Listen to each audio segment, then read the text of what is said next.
Ladies and gentlemen, it's a big, weird, wild world out there, folks, and here we stand. Al pie del cañón, ready for anything. I'm Rob, and you're listening to... The ProBoh Show! Good morning, boys and girls. It's Friday. Did you hear that, elves? I said it's Friday. Oh, damn it. Do you want a whip? You want whipping, you guys? When I say it's Friday, you clap. Good morning to our wonderful viewers joining us live in the Twitch chat. Mr. Cruzando, Coco Lavanda, Vero and Min. How you doing, guys? It is currently 8:30 a.m. Central European Time, 2:30 a.m. Eastern Standard Time, and wherever the hell you are listening to this, I certainly hope you're having a great day. Guys, don't forget you can download the podcast wherever you are on all good podcast directories. Just search for The ProBoh Show. More of you than ever finding the show right now, and it's awesome. I'm very honored. Also, guys, yesterday's show is up live on the YouTube channel, the whole video. Normally I just post the podcasts, but I posted the whole video for you to enjoy, given that it was a great victory for bald men everywhere. Let's very quickly see what people are saying. Good morning, mates. It's Friday, says Mr. Cruzando. Good morning, says Coco Lavanda. Main bonjour. I'm ready when you are. Just waiting on that server. Yeah. I'm having some internet issues, guys. I'm having some internet issues. I think. let me check it out. But yeah, Min, we will play it online soon, I promise. All right, let's see what's going on in the show today. The elves were stretched on the rack and whipped until they delivered just the most perfect episode today. In 100 Humans, we ask people to name something in your house you wish were a little bigger. I said house, not trousers. Name something in your house you wish were just a little bit bigger. In today's Complete the News, we find out what Americans are not doing and why a woman cut as in cortar, why a woman cut her husband's genitals. There you go. Good morning, friends. This is the ProBoh Show. You didn't miss here. And then we get, but all that fun, my friends, in the second half of the show. In the first half, oh my god, do we have a good unpopular opinion today? Again, on the topic that we're going to be exploring in several shows around political correctness, wokeism. You know how much I hate that word. So yeah, we are attempting to deconstruct the idea of wokeism, right? The last one we did was, I can't remember what it was now. Something about political correctness stifling conversation. I made the argument that actually I don't think it does. And when you hear older generations saying that, they just sound like that racist uncle at Christmas dinner. Well, we continue that exploration today with people are becoming too sensitive. A very definitive vote on the Instagram poll. By the way, guys, if you want to join us on Instagram for all the things we do outside of the shows, you can do that at @professionalbohemian. So yeah, we'll have a discussion about that. But right now, guys, I'm here, you're here. Let's see what's going on in the world. Oh, first thing that's going on in the world, friends, is it's Friday. Oh, weekend. We made it, guys. Congratulations. We made it. You and I. We got here together, friends. So I hope you have a great weekend. I know I will. Let's see. Let's take a little dive into the news, shall we? I found it really interesting. Someone messaged me many months ago when I was talking about renewable energy, and I try and bring as much energy news to the stream as possible because I think it's undercovered right now. I think our dependency on coal starting to shift towards renewable sources. I think it's undercovered in the media. And someone sent me a message saying, well, Rob, you know, that's what you're saying is all good, but it doesn't kind of reflect current society. And I agree with that point. And I found a really interesting opinion piece. So bear in mind, this is an opinion piece I'm going to cover in Bloomberg. The harsh truth is, we've never consumed this much oil. The harsh truth is, my friends, we have never consumed this much oil. The harsh truth, la cruda realidad, would you say?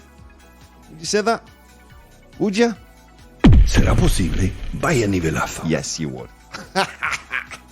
First nivelazo of the day. It's easy when you're giving your own nivelazos, let me tell you.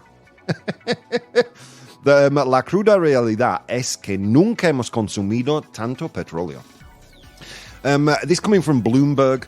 Despite growing awareness of the climate crisis, global oil consumption is at an all-time high, surpassing the peak before the COVID-19 pandemic. Isn't it interesting in the zeitgeist, the human experience now, there is a pre and a post-pandemic? Probably a lot like I imagine after the Second World War and First World War.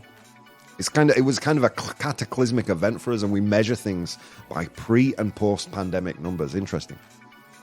And this article goes on to highlight how we are consuming more oil than ever before, and we kind of have this feeling, right, that we're slowly transitioning into renewable energy. Yet oil consumption is at an all-time high. Current data estimates that the world uses around 102.5 million barrels of oil a day. Wow.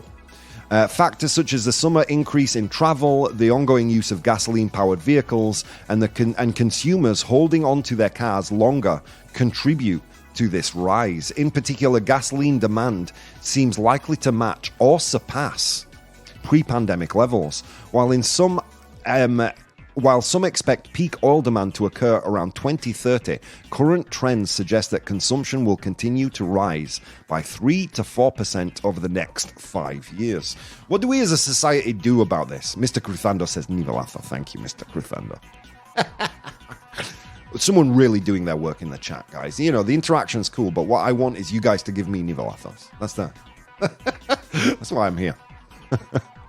So how do we combat this as a society? You know, if Elon Musk really cared about people, we're diving into some dangerous territory. If he really wanted to shape society, he would release electric cars. He would release Tesla cars for a lot less money. I think that is the biggest turn-off of people. I mean, I'm not a driver myself, okay? But if I were to be, it would be an electric vehicle. I think the main barrier for most people when it comes to electric vehicles is the cost of the vehicles, right?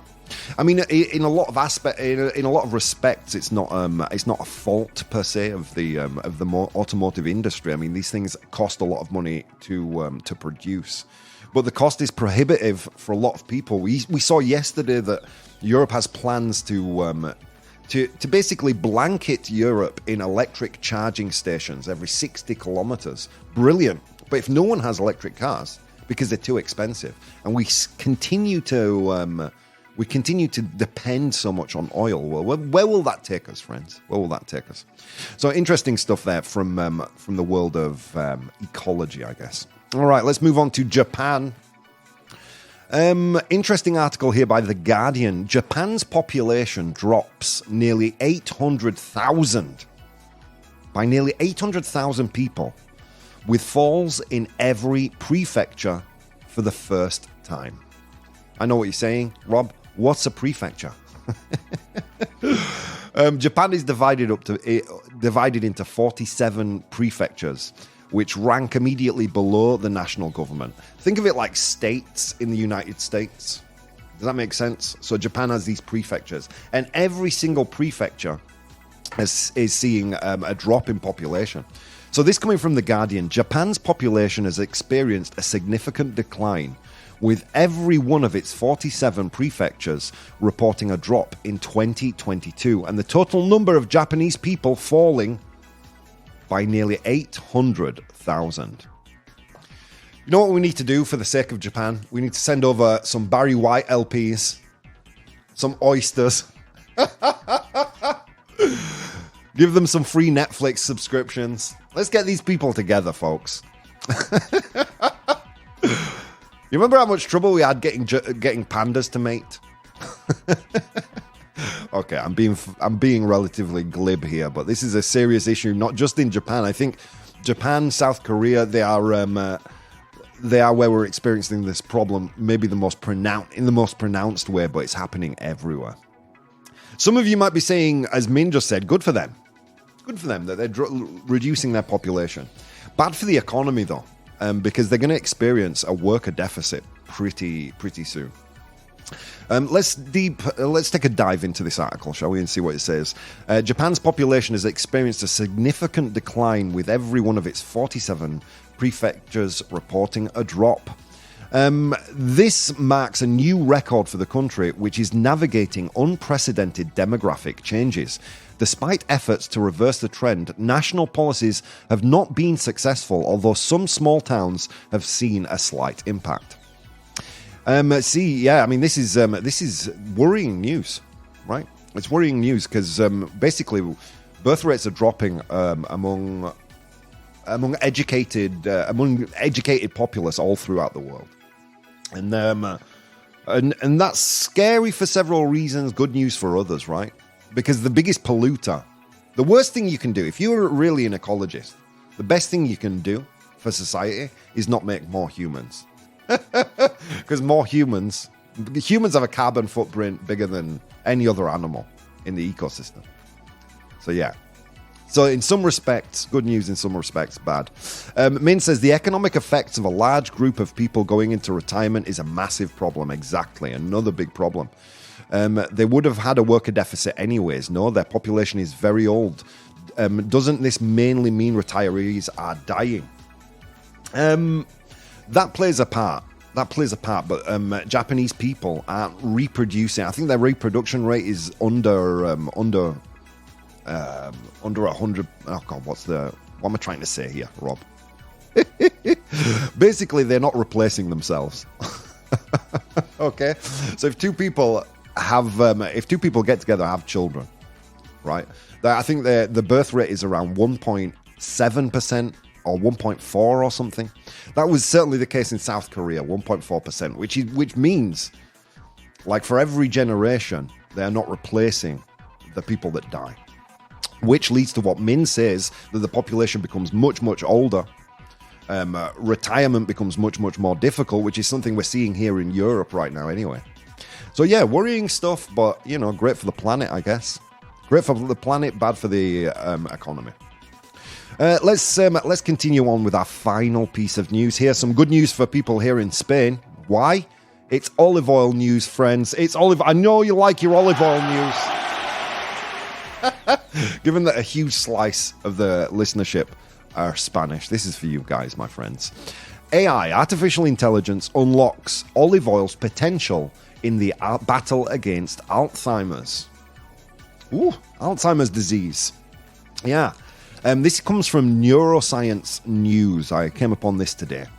Researchers have used artificial intelligence to discover the potential of extra virgin olive oil in the fight against Alzheimer's disease.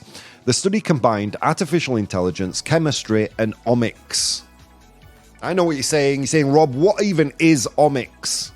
Oh, good job that the elves did their research today. The branches of science known informally as omics are various disciplines in biology whose names end in the suffix omics, such as genomics, proteomics, metabolomics, metagenomics, phenomics, etc. So it's a collection of biology, biological sciences that end in the prefix omics. So the study combined AI, chemistry, and omics to research to identify specific bioactive compounds in extra virgin olive oil that could contribute to the treatment and prevention of Alzheimer's disease. Interesting stuff. I mean, we've always said, right, Mediterranean countries live longer and healthier than most other countries in the world. Is the secret our olive oil, as people have said for years? Is this some ancient wisdom coming back to be true? I'll be honest, guys. One of my favorite things about Spain is the olive oil. Delicious. Mr. Cruzando, we live on an overpopulated planet, so why not just people moving to countries where workers are needed? Wow, Mr. Cruzando. Mr. Cruzando. That gets the ProBoh stamp of approval. Absolutely.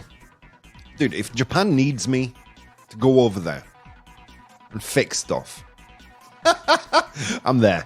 I'm there. Whatever you need, Japan. Do you have a need for a bald radio DJ? Do you have a hole that needs filling in your worker deficit for a bald man that can talk for a living?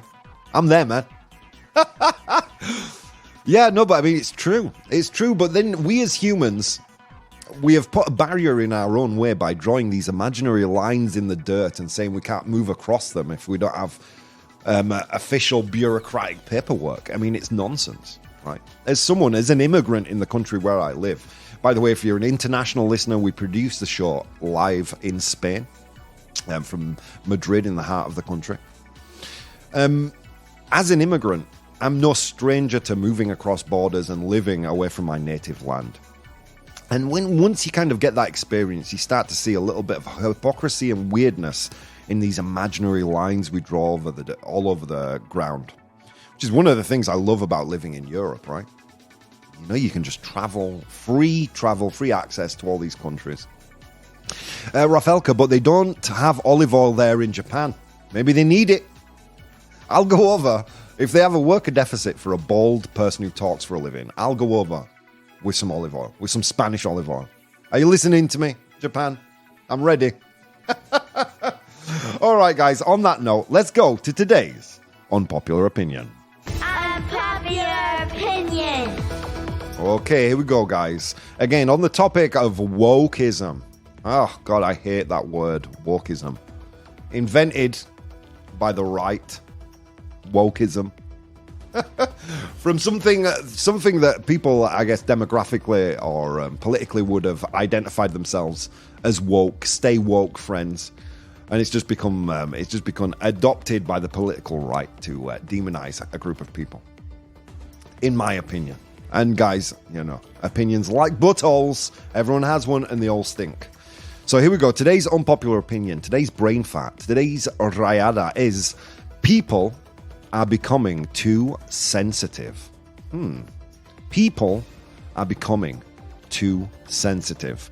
To forewarn you, my friends, here we go. 87% of the people who voted on the Instagram poll voted true. They believe this. They believe that people are becoming too sensitive.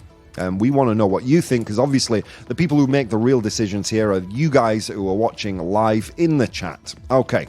So let's see. Let's see what the elves had to say about this today.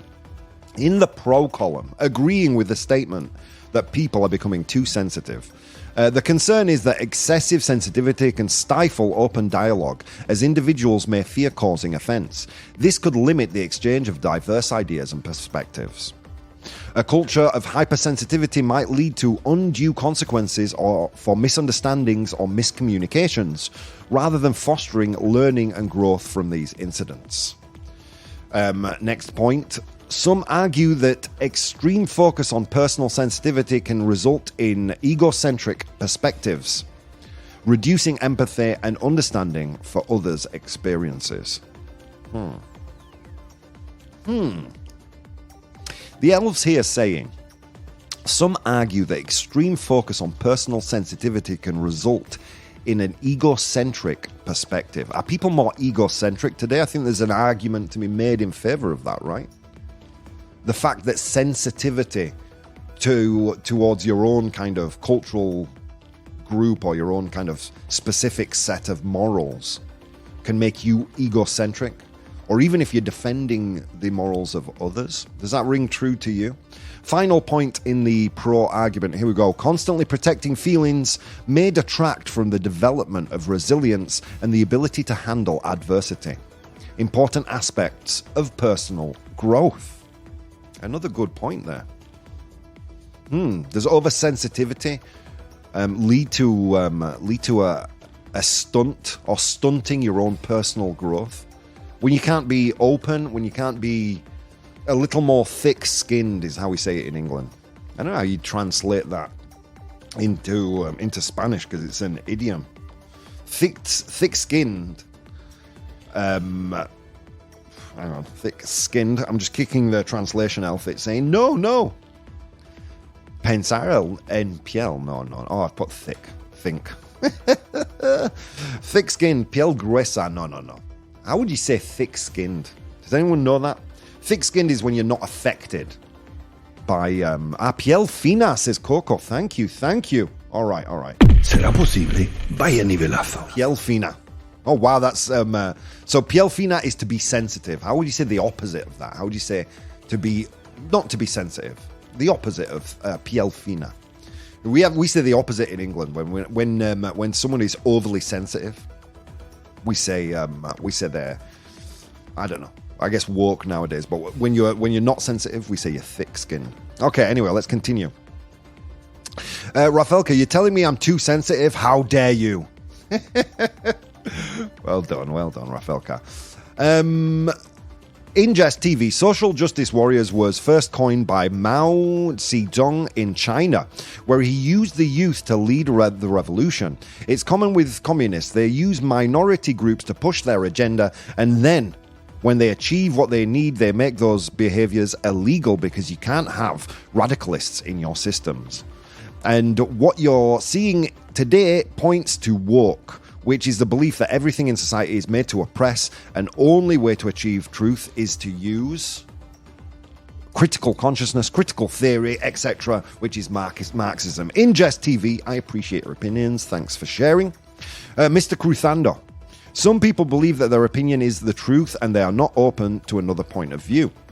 Vero, people have very thin skin lately. They get offended by stupid things. Okay, let's see the con arguments that the elves saying, no, people are not becoming too sensitive. Here we go. Some people perceive as sensitivity. What some people perceive as sensitivity could also be seen as a heightened awareness and respect for diversity and inclusivity, acknowledging past societal negligence of these matters. Some truth in that, right?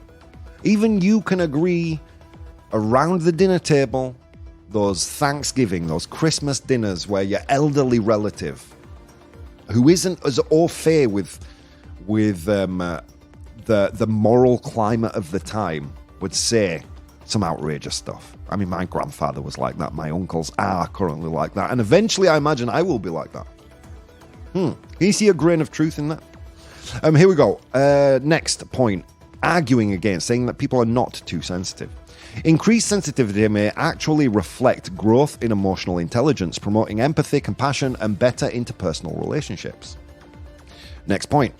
Awareness and intolerance of harmful words or actions have led to reductions in previously normalized harmful behavior, such as bullying or discrimination. I would like to see some facts and figures for that. Is there really less bullying and less discrimination nowadays? I'm not sure. It's common at all groups, both left and right, insanely sensitive at the moment. Says Min. Yeah, there is a lot of truth there, man. That gets the ProBoh stamp of approval. Oh, God, I did miss your message, Min. My bad. Here we go. I think the internet and its algorithms are to blame for this. Oh, God, I'm not even going to continue reading. I'm going to give you... That gets the ProBoh stamp of approval. Min is actually touching on something that's going to be included in my final thoughts here. So the internet and its algorithms are to blame for this, some part. It's easy to fall into your own loophole with a community that fully agrees with you. You don't hear different arguments. You overestimate how people agree with you. Yeah, that's an absolutely amazing point. And sorry for missing that, Min. Let's continue. Awareness and intolerance of harmful words or actions have led to reductions in previously normalized harmful behavior. I would like to see some facts and figures for that. Is there really less harmful behavior going on? I'm not too sure that's the truth. And finally, disagreeing with the point that people are becoming too sensitive. The shift in sensitivity levels may represent a societal move towards the acceptance of open emotional expression, which can be beneficial for individuals and collective mental health. I'm going to leave you, before I go to the break and leave you to vote, I'm going to leave you with a quote from a man that I greatly admire, a guy called Stephen Fry, a comedian, author, really a thought leader, I would say, among the left, among those who lean politically left, but also has some thoughts about what's called wokeism nowadays. Here we go. or about sensitivity, about people's sensitivity. Here we go. It's now very common to hear people say, I'm rather offended by that, as if that gives them certain rights. It's actually nothing more than a whine. Queja. I find that offensive. It has no meaning, it has no purpose, it has no reason to be respected as a phrase. I'm offended by that. Well, so what? Says Stephen Fry. All right, guys, we're going to go to a break. I will post in the chat right now a poll, and you're going to tell me, friends, are people too sensitive nowadays? Let's see. All right, my friends, thank you so much. There are so many things you could have been doing this morning, an infinite number of things on this beautiful, beautiful Friday morning. But instead of doing those things, friends, you decided to take the time to spend some time with me. Let me tell you something. It means the absolute world. I will see you in 4 minutes. Hey guys, if you'd like to support the show, you can do so on Patreon. That's patreon.com/professional bohemian. There you'll find VODs of the episodes as they are recorded live, blogs, vlogs, and behind the scenes content. If you'd like to watch the show live, you can do so on twitch.tv/professional bohemian, and you can participate in the polls we use in the show on Instagram @professional bohemian or Twitter @ProBoh, ProBoh. Okay, on with the show. The ProBoh Show! Ladies and gentlemen, welcome back to the show. Oh my God, what a show we are having today. We took a quick look today in the first part of the show at to Bloomberg article arguing that the truth is la cruda realidad, the harsh truth is that we've never consumed as much oil as we are doing right now. Then we looked at Japan's nearly 800,000 drop in its population, nearly 800,000 people less or fewer people in Japan. Wow. And then we looked at the potential of olive oil in the battle against Alzheimer's. Interesting stuff. Obviously, the best olive oil in the world, not produced in Italy. No, sir. Produced right here in Spain. Also, we went into our unpopular opinion today, which is people are becoming too sensitive. People are becoming too sensitive. Let's see.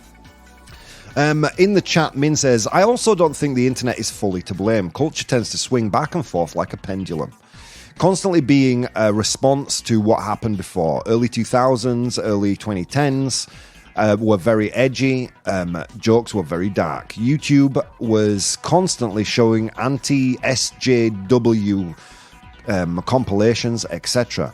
Then we swung the other way to a point where political correctness determines whether you have a career or not. We'll probably see it swing back the other way again. That process might have already started. Wow, great comments. That gets the ProBoh stamp of approval. Great comments. Rafelka, maybe it's also a reciprocity issue. Oh God, Rafelka. ¿Será posible? Vaya nivelazo. You don't let me talk about topics related to you. I won't let you talk about things related to me. So it's an endless loop. Could be some truth to that as well, Rafelka. You're going to get that gets the ProBoh stamp of approval. All right. I did get some messages on Instagram with regards to this. Let's check those out. Kim says, it's not about being too sensitive, it's about being more aware. People are starting to understand the impacts of their words and actions on others, which is a good thing. Some truth to that. I can see where you're coming from. In my day, we were taught to be tough, brush things off. But there's a balance to be found between resilience and respect. That's from Martin. And finally, Raj says, interesting topic. It might be that our society is evolving towards increased empathy. But is there such a thing as too sensitive? That's subjective, isn't it? That's a very good point, actually. Too sensitive is very subjective. Very subjective. Because what might be too sensitive for you might not be too sensitive for me. And I feel like I'm pretty tolerant with people when it comes to what offends them or what doesn't offend them. There are things that do piss me off, and you've heard the show for enough time now to know that I won't shut up if something irritates me. But I tend to be, in my interpersonal communication, in my day-to-day life, very, very sensitive to that kind of thing. Trying to kind of make, even though I'm not a sensitive person, to make sure those around me that are sensitive are feeling comfortable and wrapped up in cotton wool. All right, so let's see. To go back to what Kim was saying about people being more aware. Found an interesting op-ed from The Guardian, which was a response. This is a couple of years old, but it was a response to something Terry Gilliam, one of the founders of Monty Python, said. He said, what did he say? He suggested that today's younger generation is overly sensitive and unable to handle controversial ideas. And this op-ed, this opinion piece, kind of challenged that idea by saying, to really sum up this article, I will post the article in my Patreon so you can all see it later. But he did kind of... The arguments here make a lot of sense to me, saying that these younger generations are exposed to so much more challenging content than we were as a kid. You know, a lot more challenging or negative ideas than we were when we were children. You know, when I was a kid, there were 4 TV channels, man. Terrestrial TV channels. There were just 4 of them. Now we're bombarded with information. Could that have something to play? Does the media have a part to play in this? I think they certainly do. And what else did I want to cover before we get to the results of the poll? Why are people so sensitive now? Interesting. I found an article that kind of summed up a lot of other work on the subject. They mention here a piece by theatlantic.com. According to a survey conducted by International Research Initiative, found that 80% of people in the US see political correctness as a problem. In a poll by the Pew Research Center, the difficulty in striking a balance between freedom of speech and being mindful of others was also highlighted. People from the US and UK, Germany and France were asked whether people today are too easily offended by what others say, or whether people should be careful of what they say to avoid offending others.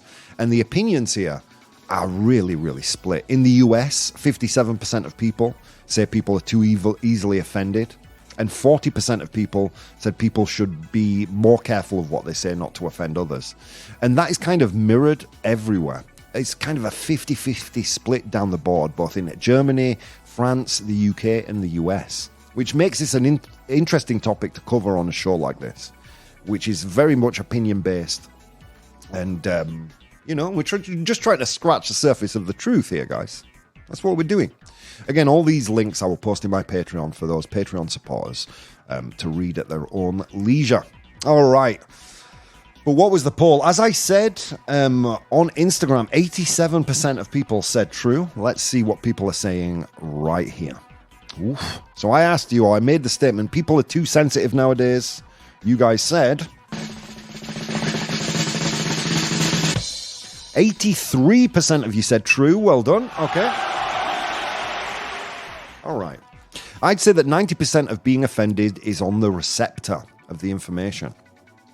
That's coming from Swizzer. How are you doing, Swizzer? Welcome.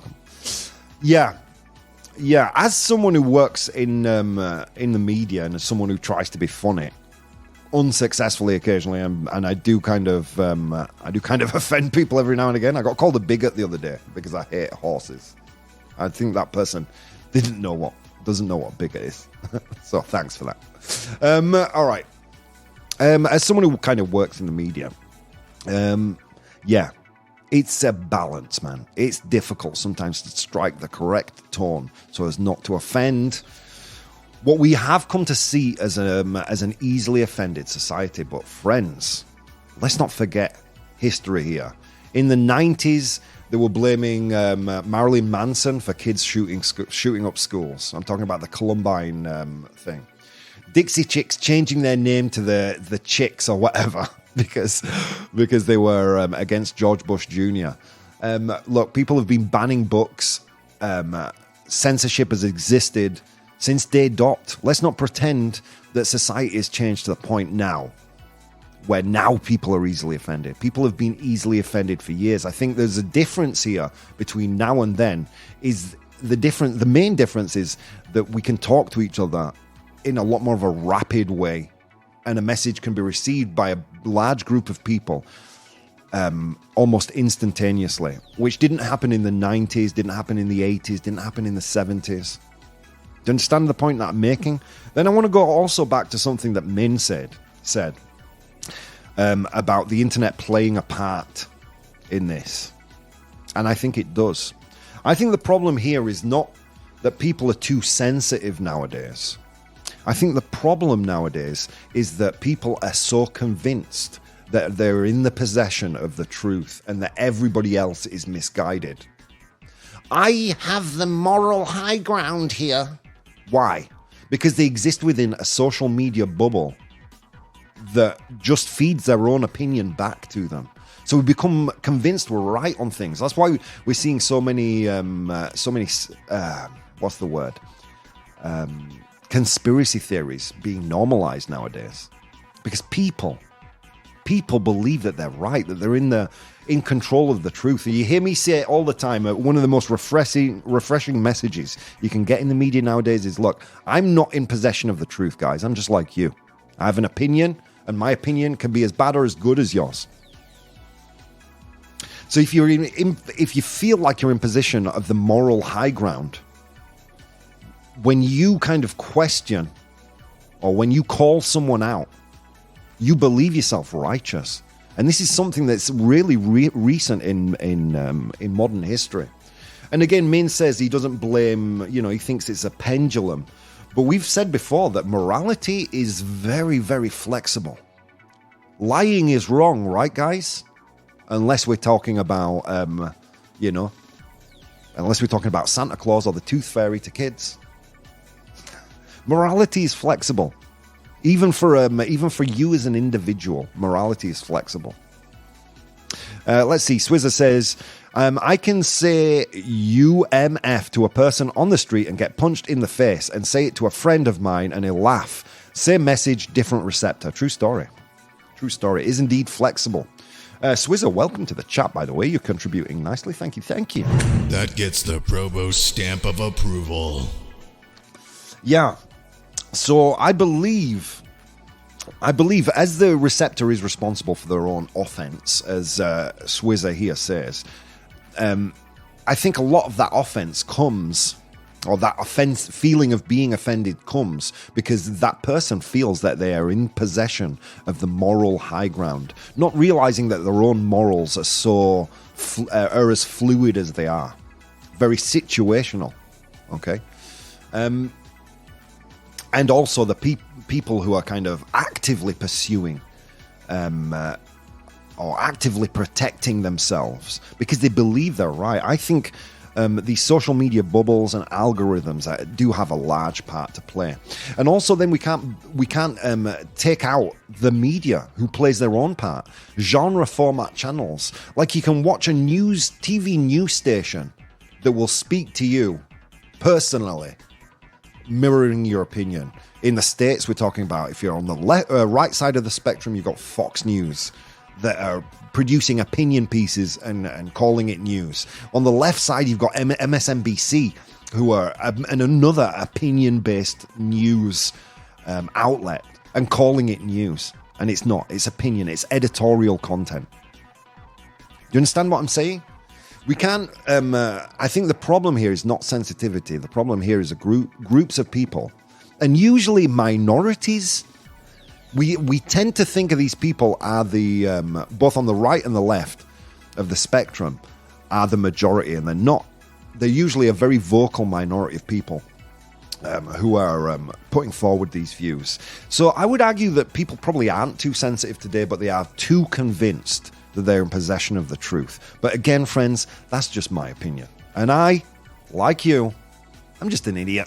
I'm just a dude here expressing my opinion to a bunch of people on the radio. By the way, Vaughan radio listeners, this is Monday for you. It's Friday for us. If you notice there's a little happy, that's why. All right, friends. Well, that's we'll call that an end to today's unpopular opinion and move on to 100 Humans. Woo! was a hot one today. I enjoyed that. Thank you, guys. Guys in the chat, you're doing amazing work today. Friday Con, how you doing? Welcome, joining us from South Africa. My God. One of the most international shows on the radio today, friends. Okay, let's see. It was a long walk to work today, friends, across snow-capped mountains and through river valleys. And on that walk, I encountered 100 humans, and I asked them all a question. Today's question was, name something in your house you wish were just a little bit bigger. Name something in your house you wish were just a little bit bigger. Nombra algo de tu casa que te gustaría que fuera un poco más grande. Not in your pants. Not in your trousers. There we go. Min, he's already there. Come on. Name something in your house you wish were just a little bit bigger. I asked them that question. They gave me their answers. I'm in possession of the top 7 answers right here. Your job is to identify those top 7 answers. All right. Okay. Coco Lavender kicks us off with the bathroom. The bathroom. All right. Dude, I could handle I'm a dude, right? I could handle a much smaller bathroom. I literally need a shower to swill off the dirt of the day. A toilet and a tiny mirror. But is bathroom there? Is bathroom there? That's a great question. Is it there? Well done, Coco. It's there. It's the second most popular answer, with 22 of 100 humans saying, oh, I wish I had a bigger bathroom. All right, let's continue. Yeah, Min says my penis. My penis. I mean, obviously. Someone had to go there. All right, the kitchen. The kitchen. Is the kitchen there? Something in your house you wish were just a little bit bigger. Is kitchen there? Yes, it is. Well done. Let's see. 10 of 100 humans said that. It's in 4th place. Good answer. Okay. Good morning. How are you doing, Urs? Urs says the refrigerator. The refrigerator. Is it there? No, it's not. Good answer, but it's not there. You know, again, I could handle a much smaller refrigerator too. For the sad, like, broccoli, little sprig of broccoli that lives in there. It doesn't need to. It's like in a palace right now, the poor thing. But hey, go have somewhere to put those frozen pizzas, right, guys? You go have somewhere to put them. Okay, let's see. Min says television. Television. Is television there? Something in your house you wish you were just a little bit bigger. The TV. Is it there? Well done. Yes, it is. And Min, with 30 of 100 humans, it's the number 1 answer. See, he may have said penis, but he was hiding. He stepped out of the fog and clouds of confusion, holding a torch. And in that torch was inscribed the word TV. Well done, sir. Well done. Okay, let's continue. Friday Con says his cash, his jar of cash. You sound like a doomsday prepper, man. Put it in a bank, dude. Can't trust the banks. Got to keep my money in a jar. All right, I appreciate it, Con. Welcome, welcome. Is a jar of cash there? All right, Vero says the bed, her bed. She wishes her bed were bigger. Is bed there? Well done, Vero. Killing it. 3rd most popular answer, with 13 of 100 humans saying they wish their bed was bigger. So name something in your house you wish were a little bit bigger. All right. You guys have got 3 more to go. 3 more to go. Okay, here we go. Bed, also Rafelka said bed. Nice, good answer.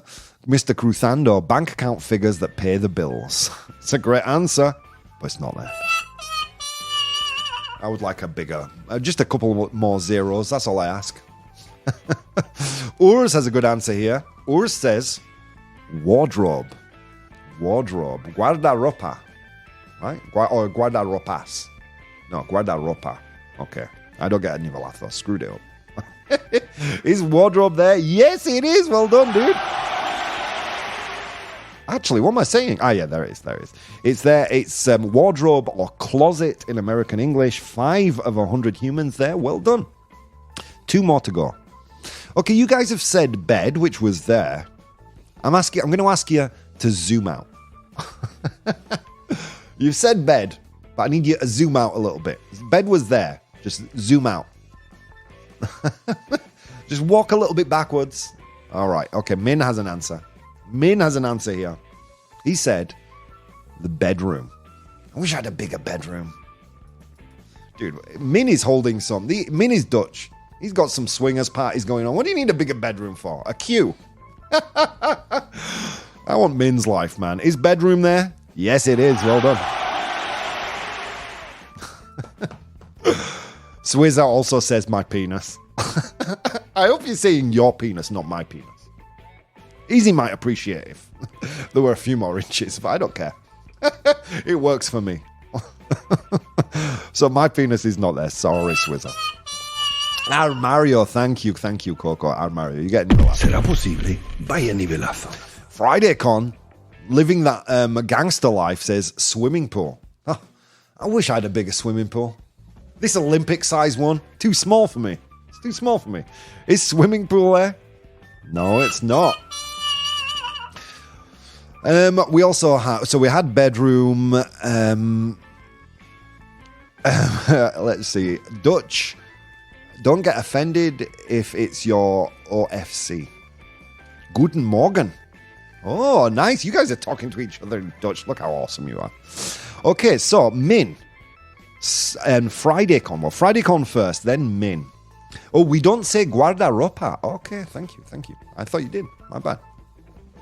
Let's see. Con steps out of the dirt, carrying Min in his arms. They both say in unison, garden. We wish we had a bigger garden. You could also say backyard in American English, I guess, or yard. But is it there? Yes, it is. Well done. You guys have completed it. Let's see. I asked 100 humans to name something you wish were just a little bit bigger. In position number 7, we had yard, backyard, garden. Well done, guys. 3 of 100 humans said that. In position number 6, we had bedroom. The bedroom. In position number 5, we had closets or wardrobes. Armarios. In position number 4, we had kitchen. In position number 3, we had bed. In position number 2, bathroom, with 22 of 100 humans saying that. And finally, in position number 1, we had television. Well done to Min for getting that right. Let's go head first into Complete the News. Complete the news. All right, complete the news time, guys. I'm going to give you a news headline. I'm going to leave off some important information. If you're one of the many people watching the show, your job here is to identify the missing piece of information. All you have to write is A, B, or C. Okay, let's go to piece of news number 1.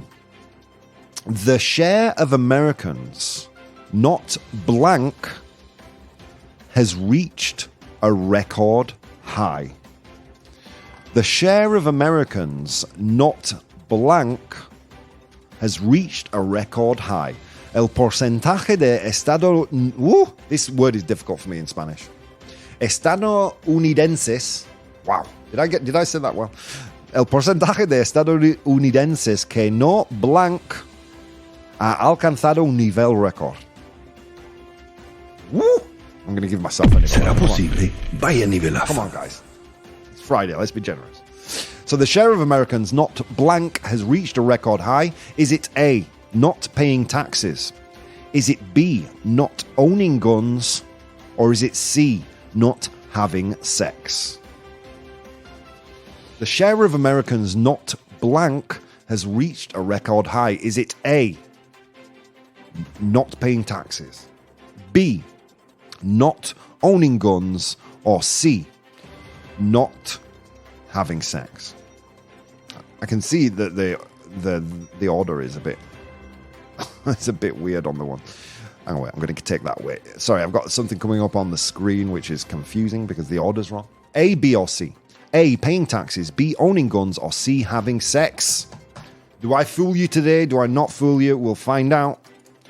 Okay, here we go. I think it seems to be that C is in the lead. Okay, C is in the lead. Tie between B and C, owning guns and having sex. No, C is taking it with Mr. Cruzando's vote. Let's see if that's correct. All right. The share of Americans not... It is indeed C. Well done, guys. It's not having sex. Has reached a record high in the United States and in this house. Reached a record high. The percentage of US adults who reported not having sex in the past year reached a record high in 2018, with a surprising number of them being men in their 20s, according to data from the General Social Survey. This trend, known as the Great American Sex Drought, is attributed to several factors: the aging population and the increasing number of unattached individuals contribute to this trend. The percentage of Americans aged 60 and older increased from 18% to 26% in 2018. Wow, that's it. It's a lot. And about half of this group consistently reported no sex. There you go, friends. There you go. It was, in fact, C, not having sex. Sex was B. Yeah, sorry, Swizzer. I think the graphics on the screen were a little confusing there. Sex was C, gun ownership was B. Exactly. Thank you, mate. Thank you. Sorry, that was my bad, guys. That was my bad. Guys, what an amazing week on the show. We've started to dive into the topic of wokeism with our unpopular opinions. And we're going to do more on this subject as the weeks of the summer progress, as I'm out of the radio studio and into my home studio. Guys, thank you so much for being here. Thank you so much for downloading the podcast, downloading it, the ProBoh Show, on all good podcast directories. Thank you so much interacting. I've seen a lot of people rating and leaving positive comments. It means the world, guys. It really, really does. And finally, to those amazing people joining us in the chat: Vero, Min, Swizzer, Mr. Cruzando, Vero, Coco Lavender, Rafael Kai. If I've missed any names, I'm very sorry. But I am so appreciative of you guys. Why? Because there is an infinite number of things you could have been doing this morning, but instead of doing those things, you took the time to spend some time with me, and it means the absolute world. I'll see you on Monday, guys.